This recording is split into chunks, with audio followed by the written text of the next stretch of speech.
এক চাঁদাবাজের বিদায় হয়ে গিয়েছে, আজকে আরেক চাঁদাবাজের আবির্ভাব ঘটেছে।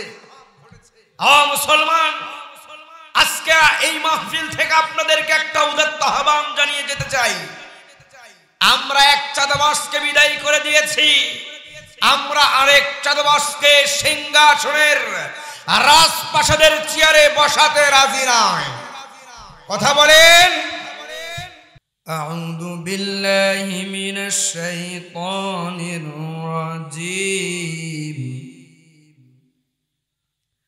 ইয়াকুলু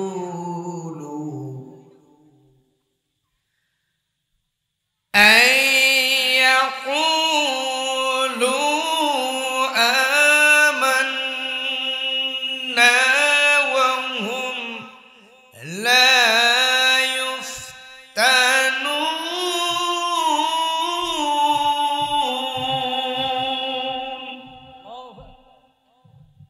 সাদাকাল্লাহুল আযীম।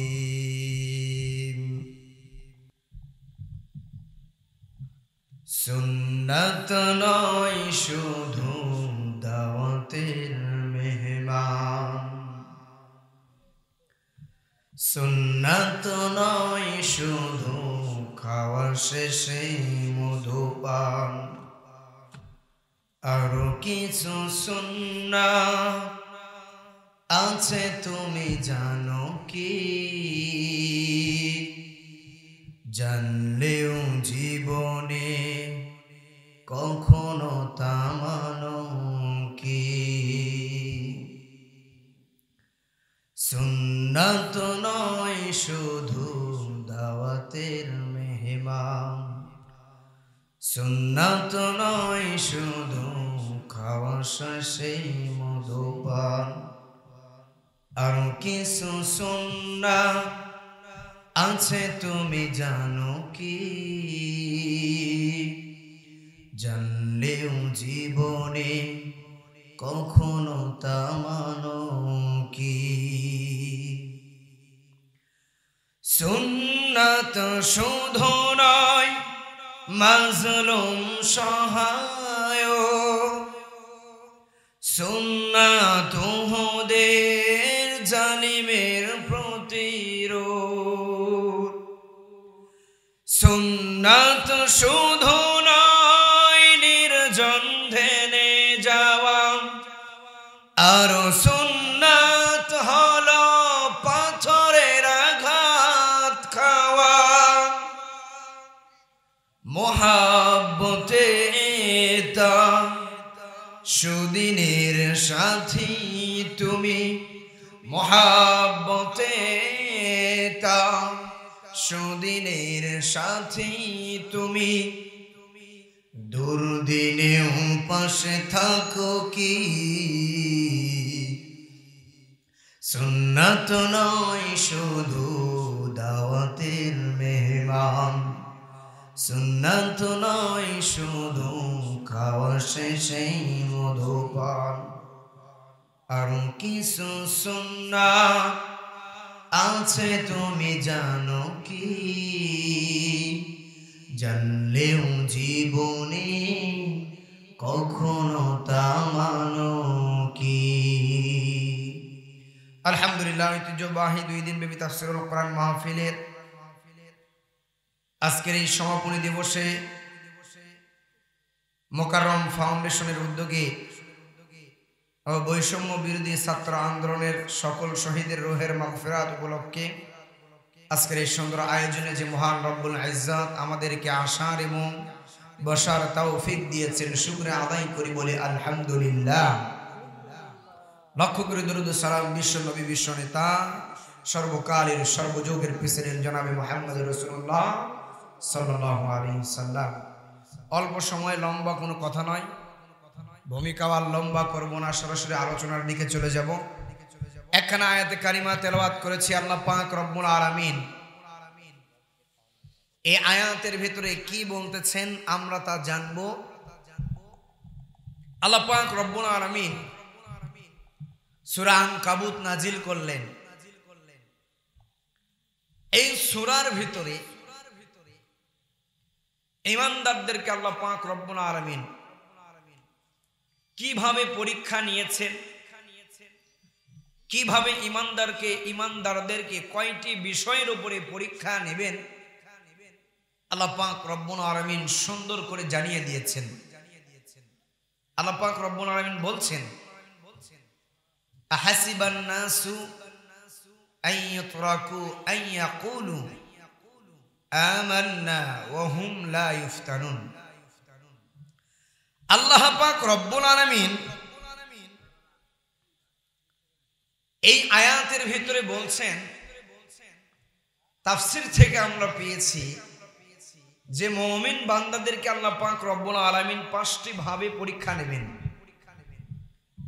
এই 5টি ভাবে পরীক্ষা নেবেন। তার ভিতরে সর্বপ্রথম আল্লাহ পাক রব্বুল আলামিন পরীক্ষা নেবেন মুমিন বান্দাদেরকে ভয় দিয়ে। কি দিয়ে? কথা বলেন। 5টি বিষয় অল্প সময় আজকে আমরা শুনব। আল্লাহ পাক রব্বুল আলামিন কত সুন্দর করে বলছেন, আহাসিবান নাস, যে মানুষ বলবে আইয়াকুলু আমান্না, আমি ঈমান আনলাম, আর আমি তাদেরকে পরীক্ষা না নিয়েই ছেড়ে দিব, তা তো হতে পারে না। প্রত্যেক মুমিন বান্দাদেরকে আল্লাহ পাক রব্বুল আলামিন পরীক্ষা নেবেন। এই পরীক্ষায় যারা উত্তীর্ণ হতে পারবে, পরীক্ষায় যারা পাশ করতে পারবে, আল্লাহ পাক রব্বুল আলামিন তাদেরকেই কামিয়াবি দিবেন, তাদেরকেই সফলতা দান করবেন। আল্লাহ পাক রব্বুল আলামিন কোরআনুল কারীমের ভিতরে কত সুন্দর করে জানিয়ে দিতেছেন, আহাসিবান নাসু আইয়ুতরাকু আইয়াকুলু আমান্না ওয়া হুম লা ইফতানুন। আল্লাহ পাক রব্বুল আলামিন কত সুন্দর করে জানিয়ে দিলেন, আহাসিবান নাস, দুনিয়ার মানুষরা শুধু বলবে আইয়াকুলু আমান্না, আমি আল্লাহ পাক রব্বুল আলামিনের উপরে ঈমান আনয়ন করলাম, কোরআনুল কারীমের উপরে ঈমান আনয়ন করলাম, শেষ দিবসের উপরে আমি ঈমান আনয়ন করলাম। আর আমি আল্লাহ এমন নয় তাদেরকে পরীক্ষা না নিতেই তাদেরকে আমি ছেড়ে দেব। আল্লাহ পাক রব্বুল আলামিন কত সুন্দর করে আয়াতে কারিমার ভিতরে কত সুন্দর করে মুমিন বান্দাদেরকে 5টি উপদেশ দিয়েছেন, যে মুমিন বান্দারা বলবে যে আমি ঈমান আনয়ন করলাম, তাদেরকে ছেড়ে দেব, তা না। আল্লাহ পাক রব্বুল আলামিন বললেন, মুমিন বান্দাদেরকে ঈমান আনয়ন করলো যেই মুমিন বান্দা, ঈমান আনয়ন করার পরে ওই মুমিন বান্দাকে আমি রব্বুল আলামিন পরীক্ষা না নিয়ে ওই বান্দাকে আমি কখনো পর্যন্ত সফলতা দিব না। আল্লাহ পাক রব্বুল আলামিন কত সুন্দর করে জানে, আহাসিবান নাস আইয়াকুলু, আহাসিবান নাস, মানুষরা শুধু বলবে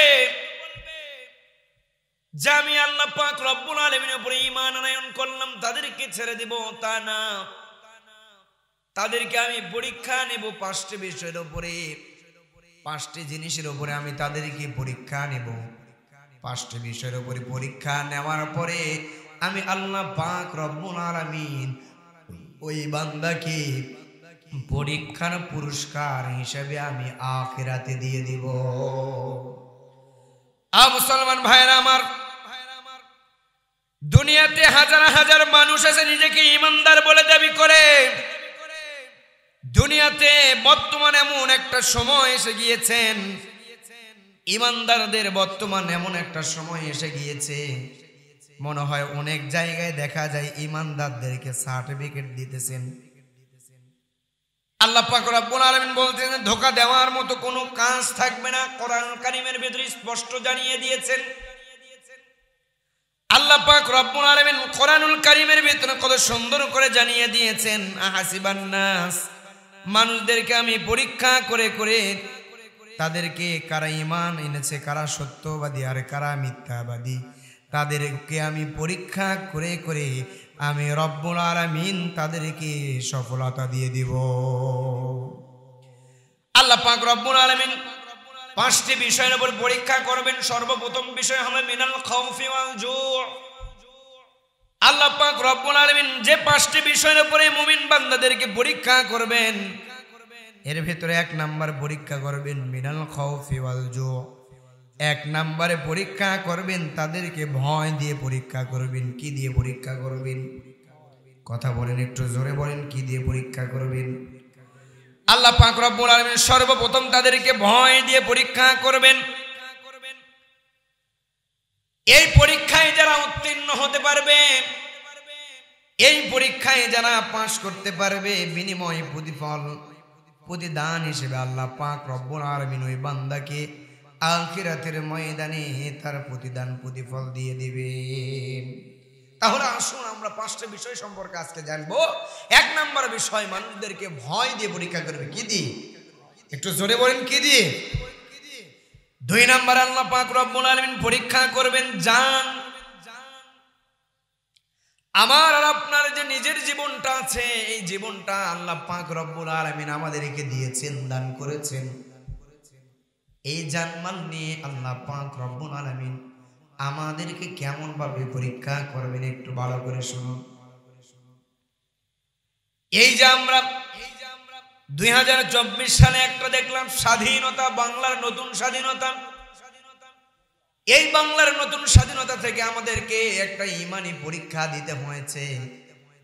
স্বৈরাচারকে এই বাংলার জমিন থেকে উৎখাত করার জন্য, বিদায় দেওয়ার জন্য যারা ঈমানদাররা মাঠে ময়দানে নেমে এই সমস্ত স্বৈরাচারের বিরুদ্ধে ময়দানে নেমে লড়াই করেছে কি করে নাই?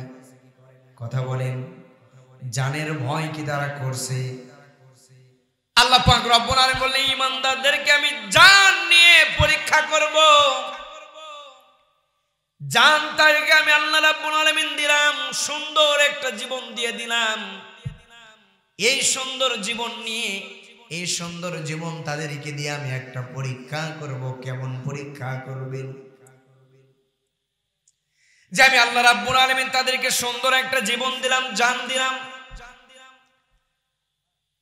আর আমি আল্লাহ রাব্বুল আলামিনের দিন কায়েমের কথা যারা বলে, কোরআনের কথা যারা বলে, কোরআনের কায়েমের জন্য আন্দোলন যারা করে, এদের পাশে তারা থাকবে কি থাকবে না? আমি আল্লাহ রাব্বুল আলামিন জান দিয়ে এই পরীক্ষা বান্দাদের থেকে আমি নিব।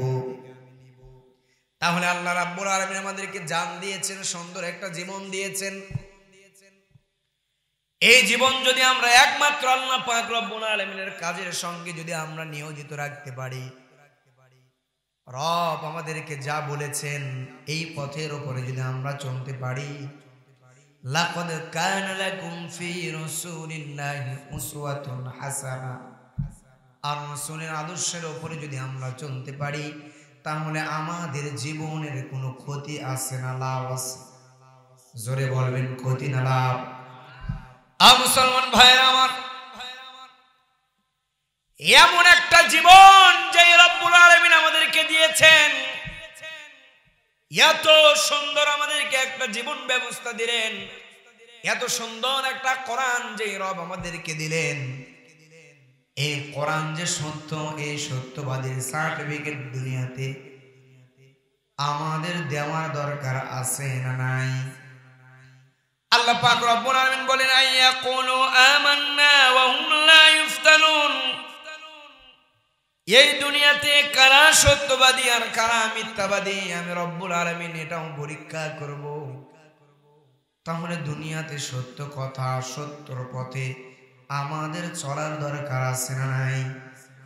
জোরে বলবেন, আছে না নাই? মুসলমান ভাই, 3 নম্বরে আল্লাহ পাক রব্বুল আলামিন বললেন মানুষদেরকে আমি বিপদ দিয়ে পরীক্ষা করব। কি দিয়ে? 3 নম্বরে আমি বিপদ দিয়ে পরীক্ষা করব।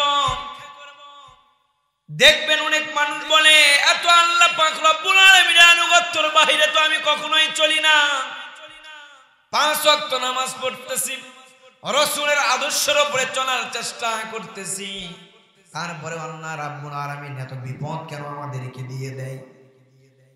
আল্লাহ পাক রব্বুল আলামিন এর আগে সুন্দর করে জানিয়ে দিলেন, ও মানুষ, বিপদ দিয়ে তোমাদেরকে আমি পরীক্ষা নেব। তোমাদেরকে আমি বিপদের সম্মুখীন করব, বিপদের ভিতরে ফেলবো। এই বিপদের ভিতরে ফেলবেন, এটাও আল্লাহ পাক রব্বুল আলামিনের একটা পরীক্ষা। মুসলমান ভাইরা আমার, আল্লাহ পাক রব্বুল আলামিন আবারও পরীক্ষা নেবেন, কারা আসল আর কারা নকল, কারা সত্যবাদী আর কারা মিথ্যাবাদী। এটাও একটা ঈমানি পরীক্ষা। এই যে দেখলেন কিছু সুবিধাবাদী দল আছে, দেখবেন এই যে একটা আন্দোলন চলে গেল, আন্দোলন হওয়ার পরে বিজয় আসার পরে এই সুবিধাবাদী দলগুলো বলতেছে আমরাও তো তাদের সাথেই ছিলাম, আমরাও তো আন্দোলন করে স্বৈরাচারকে বিদায় করেছি। ভালো করে খেয়াল করে দেখবেন, এই সুবিধাবাদ জিন্দাবাদ। ওই স্বৈরাচারী হাসিনা যখন ক্ষমতার মসনদে বসেছিল তখনও ওলামা লীগের হয়ে তারা কাজ চালিয়ে গিয়েছে। তখনও তাদেরকে বলেছে আমি তো আপনার সাথে আছি, টেনশনের কোনো কারণ নাই। ওই মৌলবাদীরা এখন পর্যন্ত আপনাকে কিছু করতে পারবে না। 41 সাল পর্যন্ত চেয়ার আপনার জন্য পাকা পোক্ত। ক্ষমতার চেয়ারে 41 সাল পর্যন্ত থাকার জন্য সিদ্ধান্ত নিয়ে ফেলেছিলেন। 41 সাল তো দূরের কথা, মাত্র 23 সালে ঘোষণা দিলেন, 24 সালও পার হতে দিল না। এই বাংলার মুসলমান জেনে গেছে যারা কোরআন বিরোধী, যারা ইসলাম বিরোধী, যারা রাসূলের আদর্শ বিরোধী, এদেরকে এই বাংলার জমিনে ঠাঁই দেওয়া চলবে না। এখনো বিশ্বের আনাচে কাছে আমার এই সোনার বাংলাদেশে এক চাঁদাবাজ দূরে গিয়েছে, আরেক চাঁদাবাজের আবির্ভাব ঘটেছে। মুসলমান ভয় পাইতেছেন? কথা বলেন, ভয় পাইতেছেন? বলতেছি বলে আপনাদের এতগুলো মানুষের সাউনি নাই, একটু জোরে কর না আল্লাহু আকবার। আল্লাহ সবচাইতে বড় বলতে কষ্ট হয়, বলেন বলতে কষ্ট হয়। আজকে এক চাঁদাবাজের বিদায় হয়ে গিয়েছে, আজকে আরেক চাঁদাবাজের আবির্ভাব ঘটেছে। মুসলমান, আজকে এই মাহফিল থেকে আপনাদেরকে একটা উদাত্ত আহ্বান জানিয়ে যেতে চাই। আমরা এক চাঁদাবাজকে বিদায় করে দিয়েছি, আমরা আরেক চাঁদাবাজকে সিংহাসনের রাজপ্রাসাদের চেয়ারে বসাতে রাজি নয়। কথা বলেন। সম্মানিত ভাইরা আমার, আজকে এমন একটা পর্যায়ে এসে গিয়েছে ঈমানি পরীক্ষা দেওয়ার সময়। আজকে ঈমানি পরীক্ষা আমাদেরকে দিতে হবে। আমরা ঈমানি পরীক্ষা সর্বদাই দেওয়ার জন্য প্রস্তুত থাকবো তো ইনশাআল্লাহ? কথা বলেন, থাকবো তো ইনশাআল্লাহ? তাহলে আল্লাহ পাক রব্বুল আলামিন সর্বপ্রথম মুমিন বান্দাদেরকে ভয় দিয়ে ঈমানি পরীক্ষা করবেন। কি দিয়ে পরীক্ষা করবেন? কথা বলেন। মিনাল খাউফি ওয়াল জু, ভয় দিয়ে পরীক্ষা করবেন। ভয় দিয়ে তাদেরকে পরীক্ষা করবেন। সাহাবাজ মাইনদেরকে ভয় দিয়ে পরীক্ষা করেছেন। সাহাবাজ মাইনগুলো তাদেরকে ভয় দেখানো হয়েছে। সাহাবাজ মাইনরা ভয় দেখানোর পরে তারপরেও তারা ঈমান ছাড়ে নাই। কয়জন সাহাবীর নাম বলবো? একজন মাত্র সাহাবীর নাম আপনাদেরকে বলতে চাই। আব্দুল্লাহ ইবনে হুযায়ফা ঈমানি পরীক্ষা দিয়েছেন। এই আব্দুল্লাহ ইবনে হুযায়ফা ঈমানি পরীক্ষা দিলেন। আব্দুল্লাহ ইবনে হুযায়ফা ঈমানি পরীক্ষা দিয়েছেন।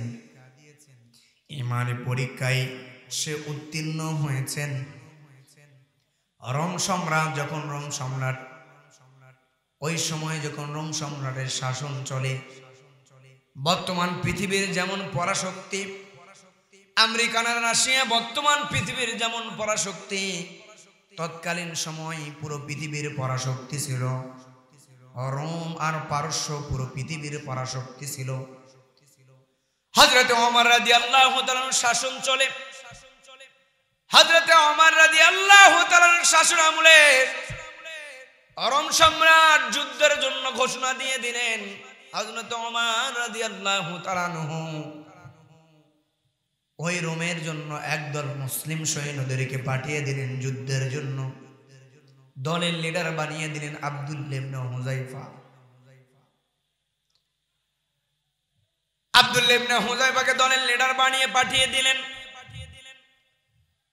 রোম সম্রাটের ওই সময় একদল মুসলিম দলগুলো গিয়ে যুদ্ধ করতে করতে রোম সম্রাটের কাছে আটক হয়ে গেলেন।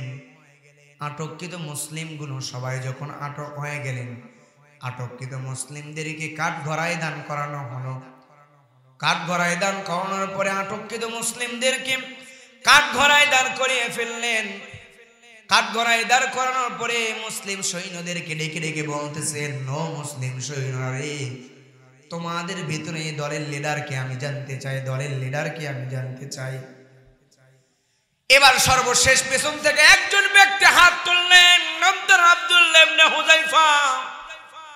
আব্দুল্লাহ ইবনে হুযায়ফা হাত তুলে বললেন, আমি এই দলের লিডার হিসেবে আমাকে ওমর রাদিয়াল্লাহু তাআলা আনহু পাঠিয়ে দিয়েছেন। এবার আব্দুল্লাহ ইবনে হুযায়ফাকে বললেন, ও আব্দুল্লাহ ইবনে হুযায়ফা, তোমার কাছ থেকে জানতে চাই যে মুহাম্মদের কালেমা পড়ে লা ইলাহা ইল্লাল্লাহু মুহাম্মাদুর রাসূলুল্লাহ বলে তুমি ঈমান আনলা, এই কালেমা তুমি ছাড়তে রাজি আছো কিনা? আব্দুল্লাহ ইবনে হুযায়ফাকে ডেকে ডেকে বলে, ও আব্দুল্লাহ ইবনে হুযায়ফা,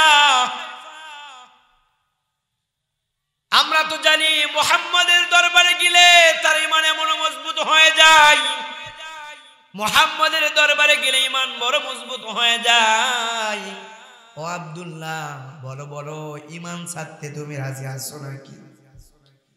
এবার আব্দুল্লাহ ইবনে হুযায়ফা রোম সম্রাটকে ধমক দিয়ে বলতেছেন, ও রোম সম্রাট, ঈমান ছেড়ে দেওয়া বাদ দিয়ে বলেন তো আর কি করতে পারি আমি আব্দুল্লাহ ইবনে হুযায়ফা?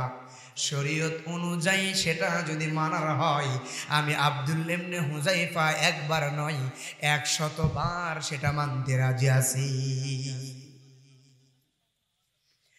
এবার আব্দুল্লাহ ইবনে হুযায়ফা এই কথা যখন বললেন, আব্দুল্লাহ ইবনে হুযায়ফা কাঠগড়ায় দাঁড় করানো। আব্দুল্লাহ ইবনে হুযায়ফাকে ডেকে ডেকে বলতেছেন, ও আব্দুল্লাহ, তুমি মনে করতেছো ঈমান যখন ছেড়ে দেবা মনে করতেছো তোমাকে আরব দেশের আর কেউ দাম দেবে না, তোমার দরকার নাই। এই রোম সম্রাটের, রোম রাজ্য বিশাল বড় রাজ্য, রোম সম্রাট তৎকালীন সময় পৃথিবীর পরাশক্তি ছিল, রোমার পারস্য বিশাল বড় দেশ। রোম সম্রাট তখন আব্দুল্লাহকে ডেকে ডেকে বলতেছেন, ও আব্দুল্লাহ, চিন্তা করার কারণ নাই, এই রোম সম্রাটের এক পাশের দায়িত্ব আমি তোমাকে দিয়ে দিব। ও আব্দুল্লাহ, তুমি চিন্তা করতেছো যুবক মানুষ, তরতাজা মানুষ, সুন্দর মানুষ। ও আব্দুল্লাহ, আমার ঘরে একটা সুন্দরী কন্যা আছে আব্দুল্লাহ, যদি তুমি রাজি থাকো এই সুন্দরী মেয়ের সঙ্গে তোমাকে আমি বিবাহ দিতেও রাজি আছি। আব্দুল্লাহ ইবনে হুযায়ফাকে লোভ দিয়ে পরীক্ষা করতেছেন, ঈমানি পরীক্ষা। আব্দুল্লাহ ইবনে হুযায়ফাকে ঈমানি পরীক্ষা করতেছেন। ঈমানি পরীক্ষা যখন করেন, আব্দুল্লাহ ইবনে হুযায়ফা বলে, জীবন দিতে রাজি আছি যেই কালিমার উপরে একবার ঈমান আনয়ন করেছি, ওই কালিমা ছেড়ে দিতে আমি রাজি নাই। লিল্লাহে তাকবীর! আব্দুস সালাম যুক্তিবাদী ভাইয়ের আগমন, নারায়ে তাকবীর! আজকের মাহফিলের প্রধান বক্তা মাওলানা আব্দুস সালাম যুক্তিবাদী ভাই এসেছেন। আমি অল্প সময় নিয়ে শেষ করে দেব, সংক্ষিপ্ত করে ঘটনা বলে আমি শেষ করে দিব। এবার আব্দুল্লাহ ইবনে হুযায়ফাকে যখন এই কথা বললেন, আব্দুল্লাহ ইবনে হুযায়ফা বলে, জীবন দিতে ও রাজি আছে, তারপরে আমি কালিমা ছেড়ে দিতে রাজি নাই। এবার আব্দুল্লাহ ইবনে হুযায়ফা সহদল বল সহ আটককৃত মুসলিম সৈন্যদেরকে আদেশ দিয়ে দিলেন যে আব্দুল্লাহ ইবনে হুযায়ফা সহ সবাইকে তুমি ঘেরাও করে ফেলো, গ্রেফতার করে ফেলো। আব্দুল্লাহ ইবনে হুযায়ফা সহ সবাইকে গ্রেফতার করে ফেললেন, জেলখানার ভিতরে বন্দী করে ফেললেন। জেলখানার ভিতরে বন্দী করে ফেলে সৈন্যদেরকে অর্ডার দিয়ে দিলেন, ও সৈন্যরা রে, আব্দুল্লাহ ইবনে হুযায়ফাদেরকে কোনো খানাও দিবা না, কোনো পানিও দিবা না, আর সে যেন মারাও না যায়, তাদেরকে চেক আপ করবা। ডক্টর নিয়োগ দিলেন, তাদেরকে একটু পর পর চেক আপ করতেছে। 3 দিন যায়, আব্দুল্লাহ ইবনে হুযায়ফা কোনো খানা নাই। আব্দুল্লাহ ইবনে হুযায়ফা কোনো খানা দেওয়া হয় নাই, পানিও দেওয়া হয় নাই। আব্দুল্লাহ ইবনে হুযায়ফা এবার এমন একটা পর্যায়ে চলে গেলেন, জেলখানার ভিতরে সৈন্য এবার এসে রোম সম্রাটকে ডেকে ডেকে বলতেছেন, রোম সম্রাট আব্দুল্লাহ ইবনে হুযায়ফা এমন অবস্থা হয়ে গিয়েছে, তাদেরকে খাবার না দিলে মারা যেতে পারে।